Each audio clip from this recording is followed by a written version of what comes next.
Come to the points. तो बच्चे अभी तक हम लोग समझ रहे थे कि किसी भी मॉनेटरी ट्रांजैक्शन को बिजनेस के बुक्स में कैसे रिकॉर्ड किया जाता है।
हाँ देखो इधर, तो प्रीवियस क्लास में क्या समझे थे, अभी तक क्या समझे कि जो भी मॉनेटरी ट्रांजैक्शन है उस मॉनेटरी ट्रांजैक्शन को बिजनेस के बुक्स में कैसे रिकॉर्डिंग होता है, इसका तो अपना रूल है, चाहे वो ट्रेडिशनल अप्रोच का हो या चाहे वो मॉडर्न अप्रोच का हो, वो रूल के हिसाब से ही हम बिजनेस के बुक्स में किसी भी मॉनेटरी ट्रांजैक्शन को रिकॉर्ड करते हैं। रिकॉर्डिंग मींस क्या, जैसे अकाउंटिंग का हम डिफिनेशन ही बताए होंगे तो सीधा जो बताए होंगे कि accounting is the art of recording, classifying बताए थे ना।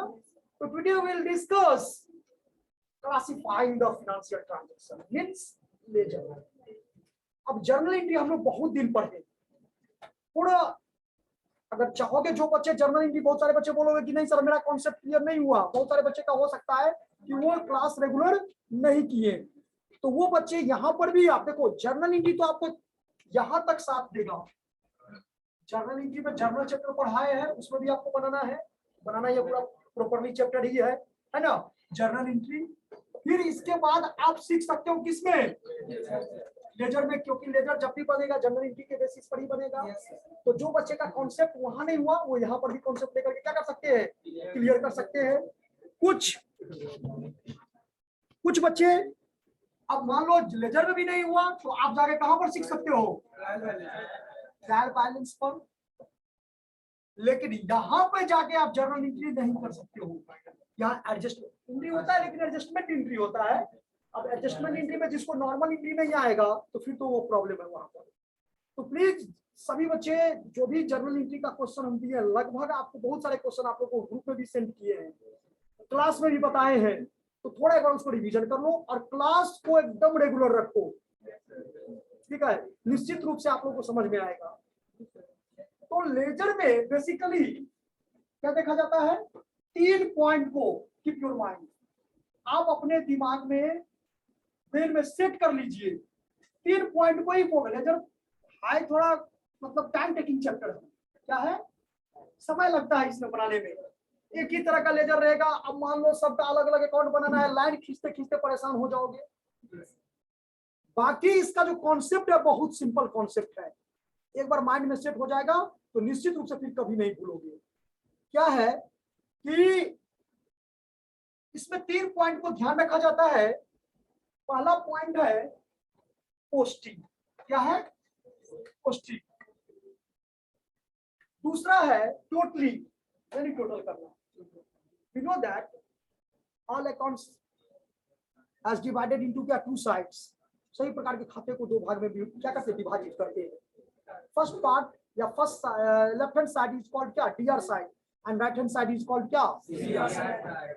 या आप इसको ये इस तरह से भी कह सकते हो कि डीआर इक्वल टू सीआर, या आप कह सकते हो कि एलएचएस इक्वल टू आरएचएस, ये मैथ करता है। तो मैथ से ही अकाउंटिंग सब्जेक्ट जो है अलग हुआ है।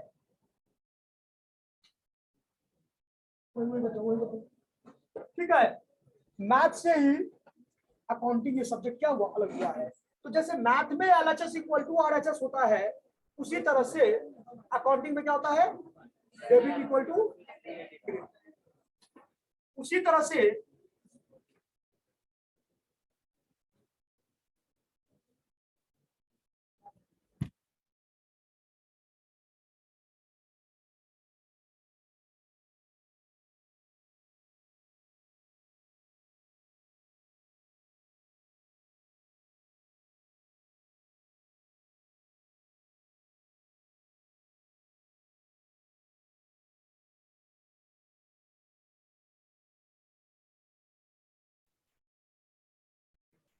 हाँ, debit equal to credit, LHS equal to RHS, और एक और पढ़े हैं अकाउंटिंग इक्वेशन में कि assets equal to capital plus क्या, कमी, एसेट्स इक्वल टू, ठीक है। या बहुत सारे राइटर इसको इसमें भी ऐसे भी लिख रहा है कि assets equal to liability plus क्या, इसमें कोई फिक्र, अरे भाई हम दो यहाँ जोड़े हैं, तीन यहाँ जोड़े, या तीन यहाँ जोड़े, दो यहाँ जोड़े, आएगा तो 5 ही, इससे कोई फर्क पड़ने वाला नहीं है। बस बहुत सारे राइटर इस तरह से क्या किए। अब समझना यहाँ ये है कि 3 पॉइंट जो हम बताए हैं वो आपको, फर्स्ट पॉइंट क्या था, पोस्टिंग। तो पोस्टिंग का जो मीनिंग आप समझोगे तो ऐसे समझ सकते हो, the process of increase transferred from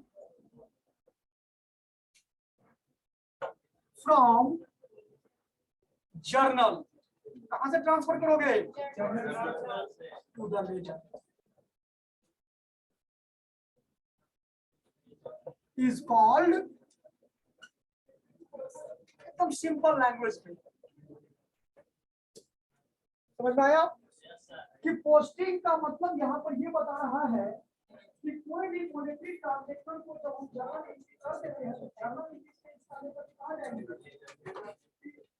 body classified समराइजर, ये एक सीरीज है, ठीक है। तो मतलब पहले आपको जर्नल एंट्री होगा, फिर लेजर बनेगा, फिर क्या बनेगा, तो जर्नल एंट्री से जब आप कहां ले जाओगे,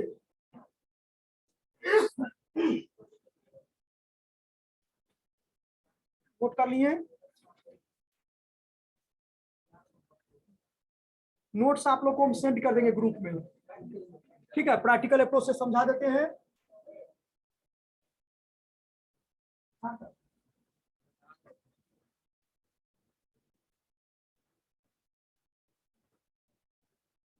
चलो, तो ये पोस्टिंग समझ में आ गया। तो 3 स्टेप्स को फॉलो करना है इसमें। एक था पोस्ट क्या, पोस्टिंग, सेकंड क्या है, टोटल।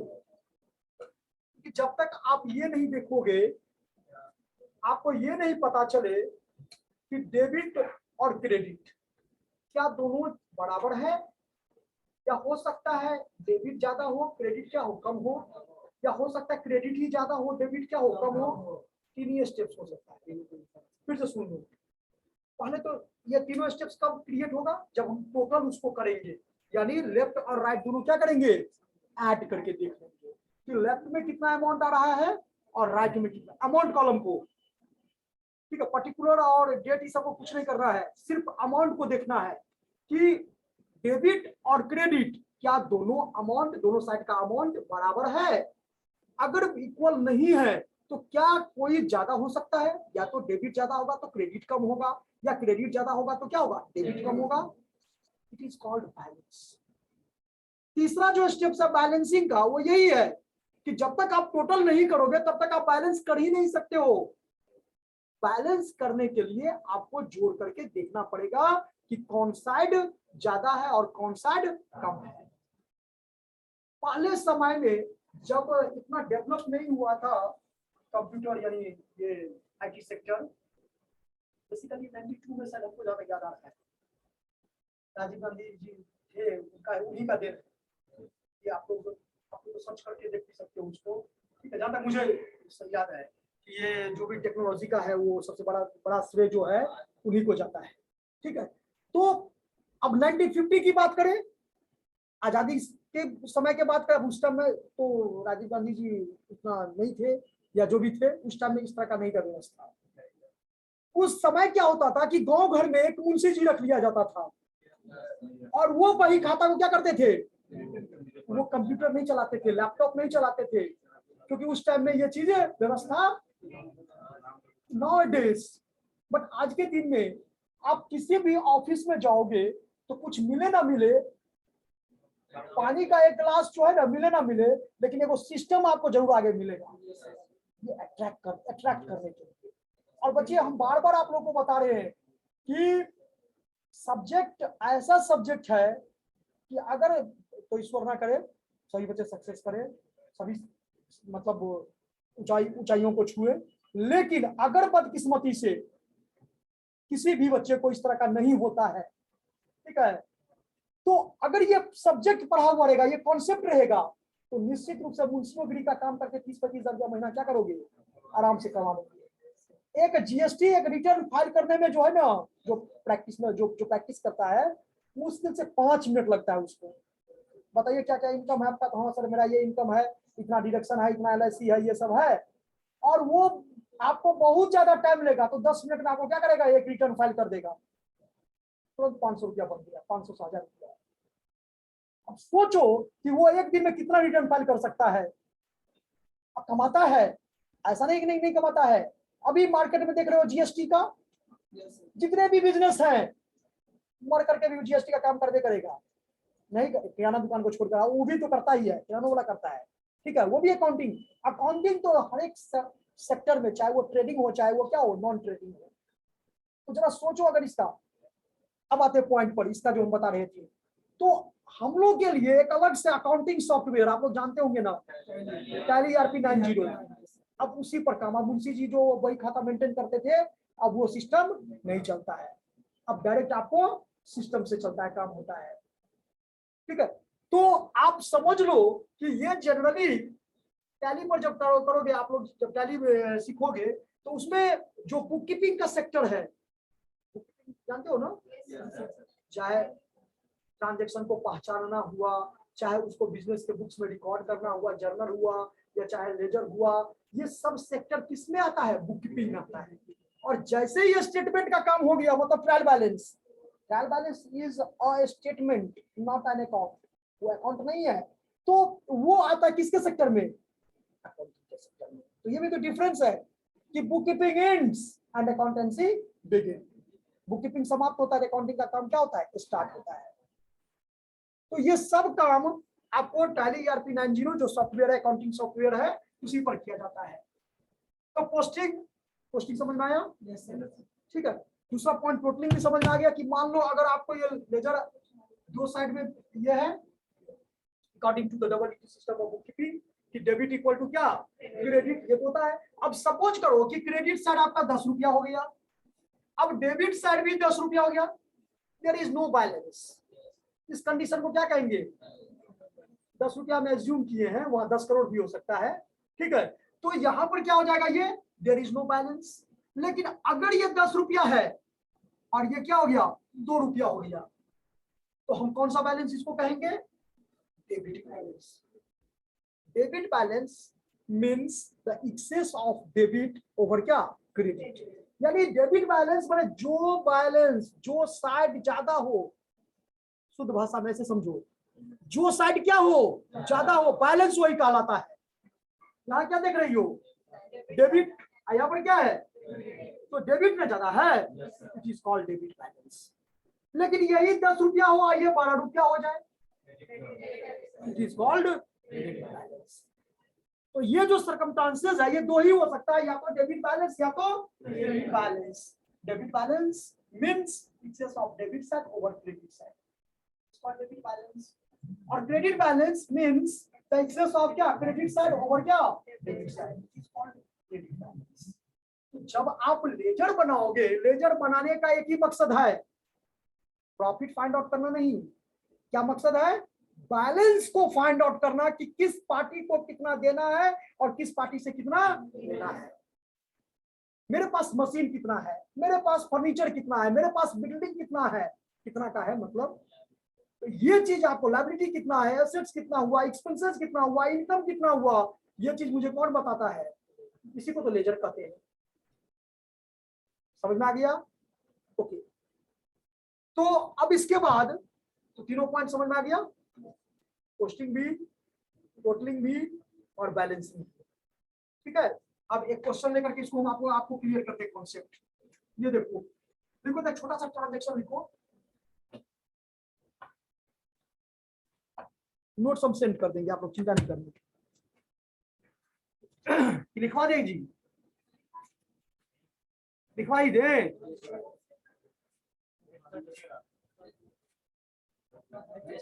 लेकिन बना लोगे तब हम नोट्स देखेंगे। सुनो ना, एक काम करते हैं,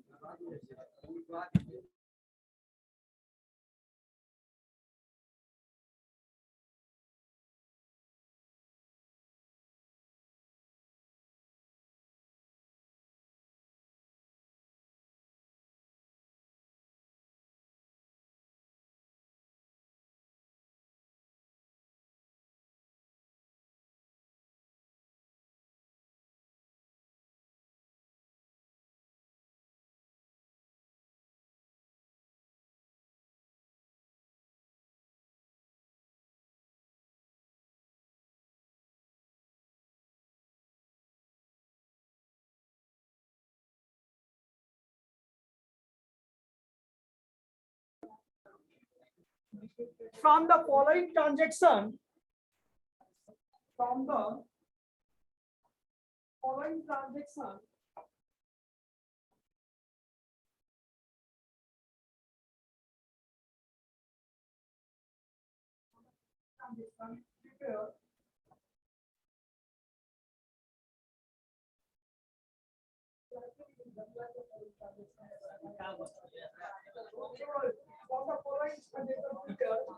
journal entry, ऐसे समझाओगे, prepare journal entry and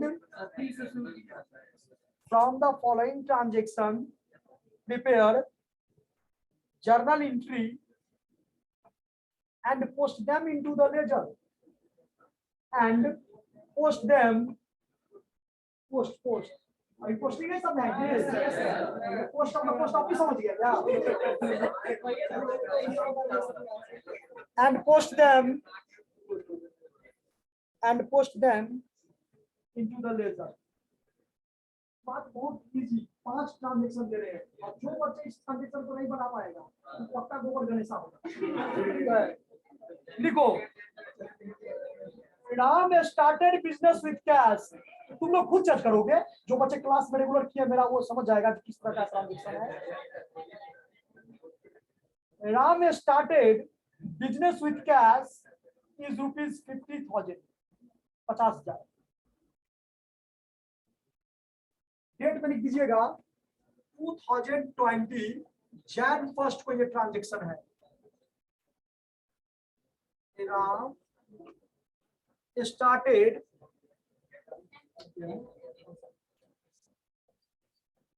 business with cash is rupees। जो बच्चे नहीं नोट कर पाए वो यहाँ पर देख करके भी नोट कर सकते हैं। ठीक है, सेकेंड ट्रांजैक्शन Jan 5 को, कोई किसी को बताओगे नहीं, अपने मन से उसको बनाने देना। Cash sales is ₹10,000, cash sales is ₹10,000। Third transaction, yes, cash purchases is ₹5,000। अच्छा, इस साइड लिख दे, तीन तो ये 3 दिखाई दे रहा है ये।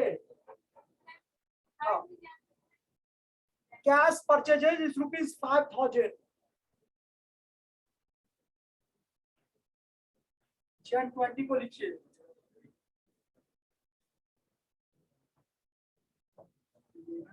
Cash paid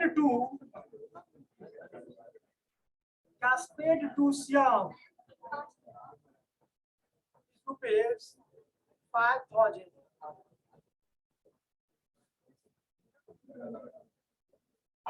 Cash received from Gopi is ₹10,000। Jain 31 को रेंट पेड इज रुपीज, अब क्या 25 को cash receive from Gopi, cash receive from गोपी,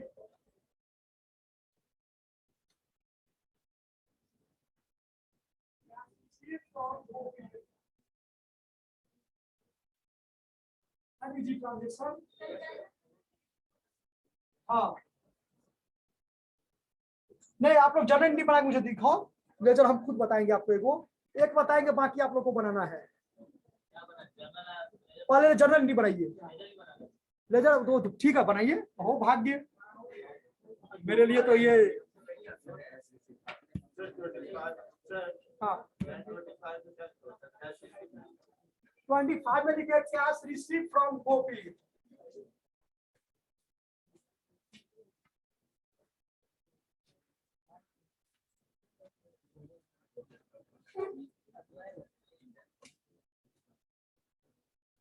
बनाओ सही बच्चे।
सबको बनाने दीजिए।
बन गया जी।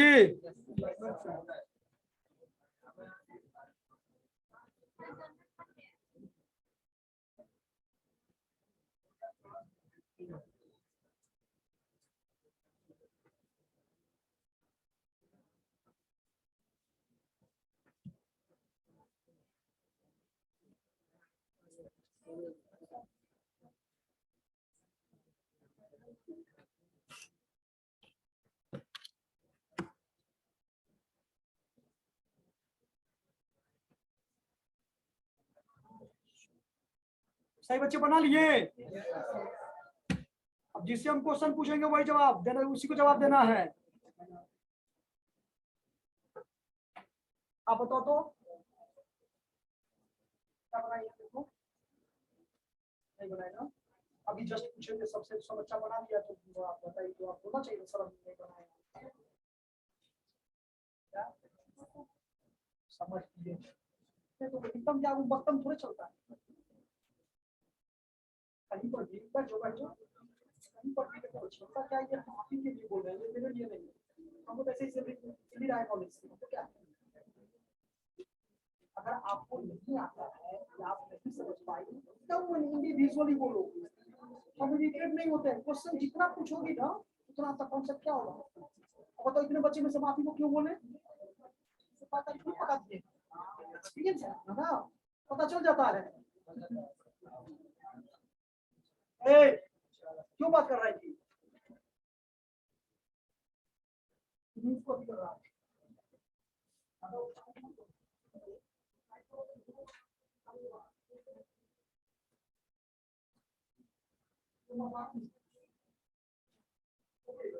तो इसमें आप बना लोगी कोई कॉन्सेप्ट, इसमें दिक्कत हम जनरल बना दे, बताओ इतना बात होने में कम तो क्या तो फर्क पड़ता है ना। हम बना दे जनरल एंट्री। ओके चलो फॉर्मेट कीजिए तब, फॉर्मेट कीजिए। देखो यहाँ पर क्या है, सबसे पहले स्टार्टेड बिजनेस विद क्या, Rahul is the owner of the business. ये बिजनेस का क्या ओनर है। तो जब कभी भी बिजनेस में ओनली वन क्या ओनर हो, जैसे एक से दो हो जाता तो फिर पार्टनरशिप बिजनेस हो जाता। कौन सा बिजनेस होगा वो आपको पढ़ना भी है, ठीक है, या थोड़ी में भी पढ़ना था पार्टनरशिप। तो याद रखना कि जब बिजनेस में ओनर की संख्या क्या हो, एक से ज्यादा हो, तो वहां पर आपको 1932 सेक्शन 4 जो पार्टनरशिप एक्ट है वो उसको डिफाइन किया गया है कि partnership is the relation between the persons. 1932 partnership act 1932, company act 1956 जो अमेंडमेंट 2013 में हुआ है ना। अरे सब रूल और रेगुलेशन से बचे। भारत जब आजाद हुआ तो सबसे पहले तो यही तो काम किया गया। बैंकिंग रेगुलेशन एक्ट 1949 1949, ठीक है, सबसे पहले यही दो एक्ट बना था। एक तो ये बैंकिंग रेगुलेशन और दूसरा बना था ICAI Institute of Chartered Accountant of India. वो भी एक्ट वही है 1949 ही है। Sale of goods act 1930, Indian contract act 1872 और एक है आपका निगोशिएबल इंस्ट्रूमेंट एक्ट जो बिल ऑफ एक्सचेंज हम लोग पढ़ते हैं, ठीक है, वो सबसे पुराना है 1881 है वो, ठीक है। तो कहने का मतलब यहाँ पर ये हुआ कि जो भी डिफाइन या डिफिनेशन जो भी दिया गया है वो एक्ट में, तो वो एक्ट में सेक्शन 4 ये बताता है कि partnership between the persons who have agreed to share the profit of a business carried on by all, या तो सब करे या सबों की ओर से कोई अब जैसे मान लो क्लास में वो बहुत बात करते हैं, सबसे बड़ा बुद्धिजीवी वर्ग वही है, ठीक है, तो हम सभी को मिल करके उनको बोले कि आप बात करने के लायक हो, आप बात करो किसी से, बाकी हम लोग मौन धारण कर लेंगे। तो ये पार्टनरशिप हुआ ना, हम लोग का बीच में पार्टनरशिप का मतलब क्या हुआ कि चलो भाई आप मार्केट में बात करो, आप इसी में रहो, इसी सेक्टर में आप रहो। तो कहने के मतलब या तो सब करे या सबों की ओर से कोई एक करे। वहां पर पार्टनरशिप का जब आ जाएगा Ram and Shyam started business with cash, तो वहां पर आपका क्या हो जाएगा, अलग क्वेश्चन हो जाएगा, अलग एंट्री बनेगा, यानी उसमें दोनों का नाम लिखना जरूरी है कैपिटल के साथ, ठीक है। एक तो समझ में आ गया कि कैश, देखो एक अकाउंट कौन है यहाँ पर, ये देखो है ना कैश अकाउंट। तो कैश क्या हो रहा है बिजनेस में, देखो कैश का दो ही नेचर होता है, या तो रिसिप्ट या तो पेमेंट। तो कैश आ रहा है कि जा रहा है बिजनेस में?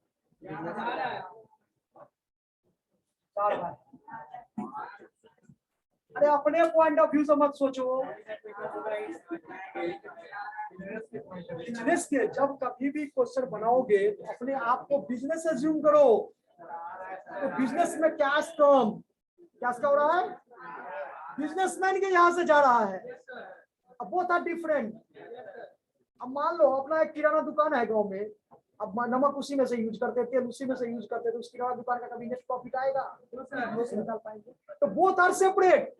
बिजनेस कहता है उस बिजनेसमैन से कि आप और हम नदी का दो छोर, मतलब दोनों अलग अलग है। ये अगर एक हो गए कि अपना ही बिजनेस है, खा लो पका लो, ठीक है, तो कभी भी उस बिजनेस का नेट रिजल्ट फाइंड आउट। और बिजनेस का ये कहता है, अभी आपका टैक्स का एग्जांपल दिए थे, ठीक है, बिजनेस ये कहता है कि हमको नेट प्रॉफिट फाइंड आउट करना है, और नेट प्रॉफिट मेरा फाइंड आउट तभी होगा जब हम आपको अपने से क्या करेंगे, अपने आप से आपको अलग मानेंगे। तो बिजनेसमैन बिजनेस को दे रहा है, मींस बिजनेस में क्या हो रहा है, कैश। हमेशा याद रखना, खानदानी है, कैश आएगा तो डेबिट कर देना, कैश जाएगा तो क्या होगा, याद रहेगा ना, ठीक है। तो ये जितना भी ट्रांजेक्शन लिखे हैं सब में कैश है, या तो रिसिप्ट होगा या तो क्या होगा, कैश का तो ही नेचर, या तो रिसिप्ट या तो अब यहाँ पर एंट्री क्या हो जाएगा, cash come, that is cash account is क्या, और कैपिटल लिखते हैं, कैपिटल इसलिए कि प्रोप्राइटर जो है बिजनेस का, प्रोप्राइटर मतलब ओनर मतलब बिजनेसमैन, ठीक है, तीनों से भी है। तो ये या तो बिजनेस को देगा या तो बिजनेस से, proprietor is the giver, that is and proprietor is receiver. जो दो ही चीज होगा, या तो रिसीवर या तो गिवर। नोट भी लिखवाए थे आप लोगों को कि proprietor, when proprietor is receiver then drawing account is debited and proprietor is giver, then capital account is credited. तो कैश अकाउंट दिया तो क्या हो जाएगा ये,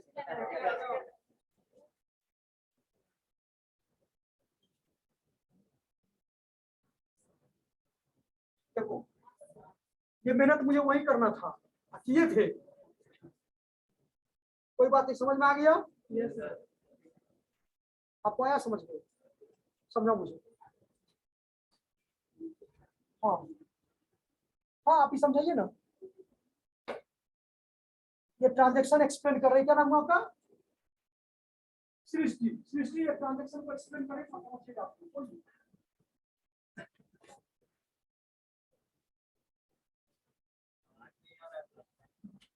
थोड़ा अच्छा, ठीक ठीक, हाँ कोई बात नहीं, हम बोल रहे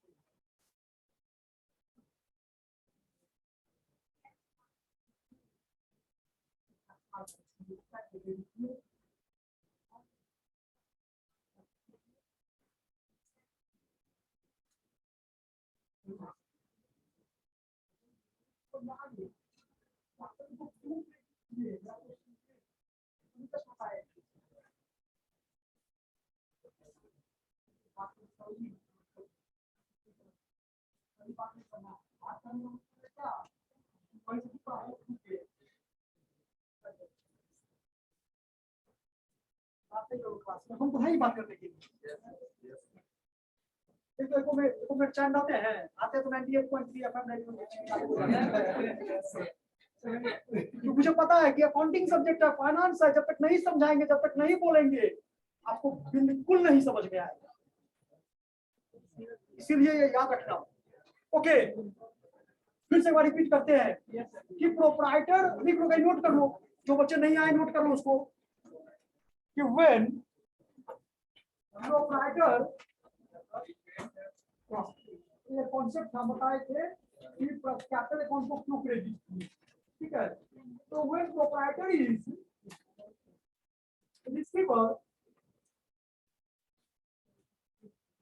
when proprietor is receiver, then drawing account is debited. Then drawing account is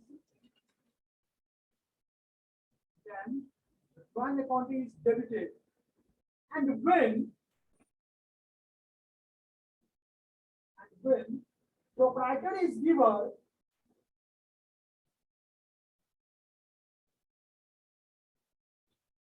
then the capital account is credited. ये याद रखना। ब्रैकेट में लिख दो, ये कॉन्सेप्ट कब यूज होगा, in case of sole trading concern, या सोल प्रोप्राइटरशिप नाम सुने होंगे, हाँ, ये ब्रैकेट में लिख दो, यानी in case of sole trading concern,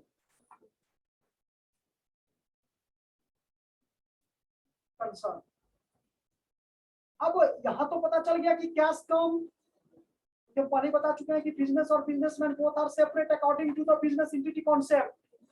accounting में कॉन्सेप्ट हम पढ़ाए होंगे, आप लोगों को बताए हैं कि बिजनेस में अकाउंटिंग कॉन्सेप्ट फर्स्ट कॉन्सेप्ट है और यही बताता है कि बिजनेस और बिजनेसमैन बोथ आर सेपरेट। यही रीजन है कि वो कैपिटल को लायबिलिटी ट्रीट करता है, कौन, बिजनेस। कौन सा लायबिलिटी, इंटरनल लायबिलिटी। बिजनेस कहता है कि आज हमको आप 50,000 रुपया दिए, ये एक सर्टेन डेज के बाद मुझे क्या करना है, रिफंड करना है, लौटाना है, रिटर्न करना है, और रिटर्न करना मेरा लायबिलिटी है। इसीलिए इसको बैलेंस शीट में, जो बच्चे पढ़ के आए हैं अकाउंटिंग, वो देखे होंगे कि उसको बैलेंस शीट के लेफ्ट में रखते हैं। क्यों, क्योंकि ये बिजनेस के लिए इंटरनल लायबिलिटीज है। Balance sheet is divided into two sides, left hand side और क्या, राइट हैंड साइड।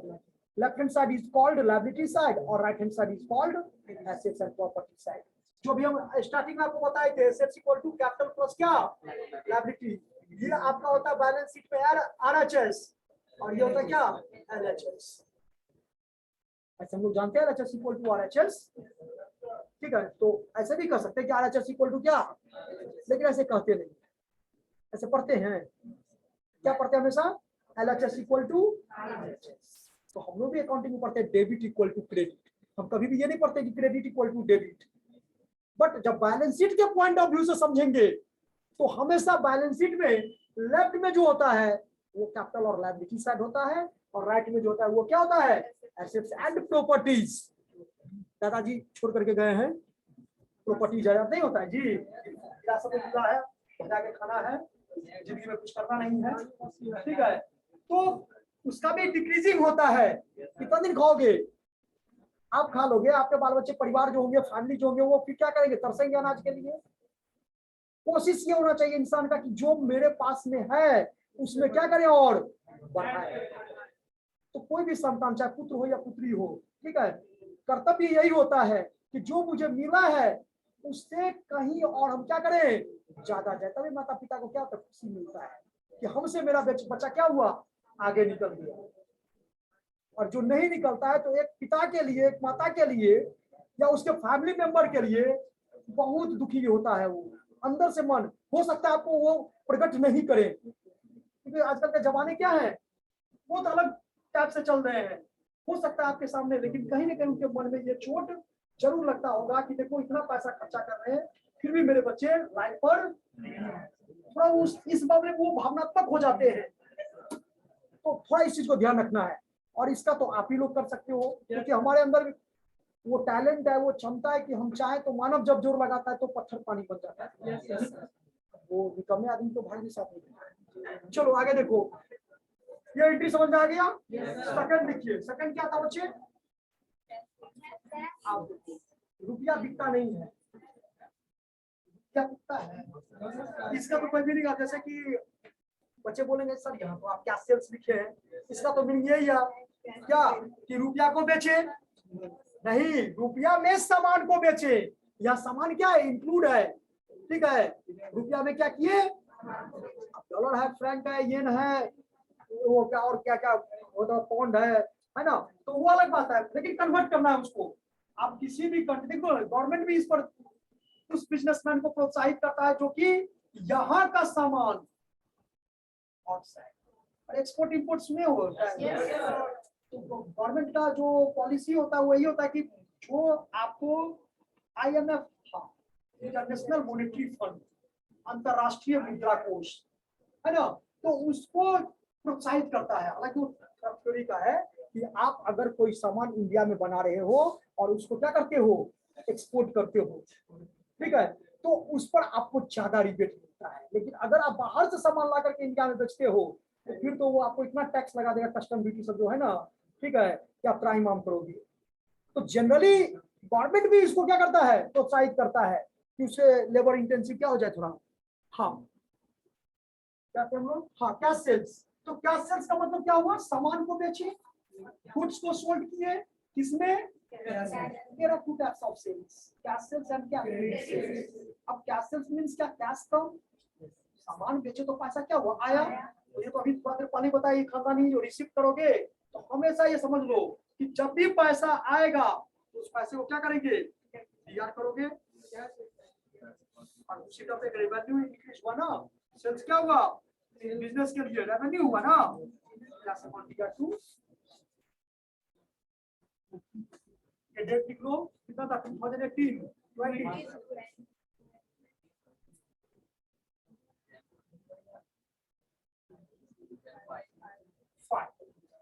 अब देखो 6 में क्या है, जस्ट इसका अपोजिट, ये रेवेन्यू हुआ तो सेल को क्रेडिट किए। और परचेज के केसेस में क्या है, क्या होगा, परचेज में तो पैसा जाएगा ना। बोलो, मेरे पास डिस्कस करो, जितना करोगी उतना कॉन्सेप्ट क्या होगा आपका, क्लियर होगा, ठीक है। एकदम मौन धारण नहीं करना है, मौन धारण कर ली तो फिर तुम्हारा क्या हो गया, वहीं पर तुम्हारा कॉन्सेप्ट क्या हो जाएगा, क्लोज, मतलब समझ में नहीं आएगा कुछ। डिस्कशन करो कि आखिर क्या पॉइंट है, क्या ट्रांजेक्शन है, क्यों नहीं समझ में आ रहा है, कहाँ प्रॉब्लम हो रहा है, ये आपका राइट है। आप पूछोगे, निश्चित रूप से उसको क्या करेंगे, एक बार नहीं हम 50 बार रिपीट करेंगे, लेकिन समझाएंगे, तो पूछोगे तब ना। तो कैश परचेजेस मतलब क्या हुआ कि सामान को खरीदे, किसमें, ठीक है। तो सामान को खरीदे मीन्स एक्सपेंसेस हुआ, है कि नहीं है। तो एक्सपेंसेस में हम लोग expenses, we know that according to the nominal account, debit और एक्सपेंसेस एंड लॉसेस, एक्सपेंसेस को डेबिट करना है तो एक्सपेंसेस में कौन सा हो जाएगा, परचेजेस ना। तो परचेजेस अकाउंट दिया और कैश को जो क्या लिखोगे, कैश अकाउंट, ठीक है। डेट लिख दो इसमें, Jan 10 था। अब देखो नेक्स्ट क्या है, ये देखो कैश पेड टू श्याम, यहाँ तो ये दोनों में तो क्लियर ही है, एक में कैश आ रहा है, एक में कैश जा रहा है। हाँ, श्याम इज द रिसीवर और गोपी इज द गिवर। जो रिसीवर होगा उसको डेबिट करना है और जो गिवर होगा उसको। और देखो अगर श्याम यहाँ पर रिसीवर है तो कैश को जाओ, बिजनेस के पास से कैश क्या हो रहा है, जा रहा है ना। तो यहाँ पर क्या हो जाएगा, श्याम अकाउंट दिया टू कैश अकाउंट, और इसमें क्या हो जाएगा, गोपी से ले रहे हैं, यानी गोपी इज द गिवर, गोपी क्या हो जाएगा, क्रेडिट, और कैश क्या हो जाएगा, डेबिट। तो कैश अकाउंट दिया टू क्या, इतना बनाओ। और किसी बच्चे को कुछ पूछना है इसमें,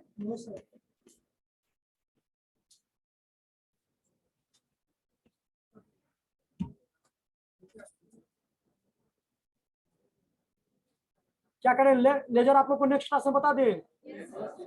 थोड़ा 2-3 बार इसको 4 बार क्या करोगे, प्रैक्टिस करके आओगे।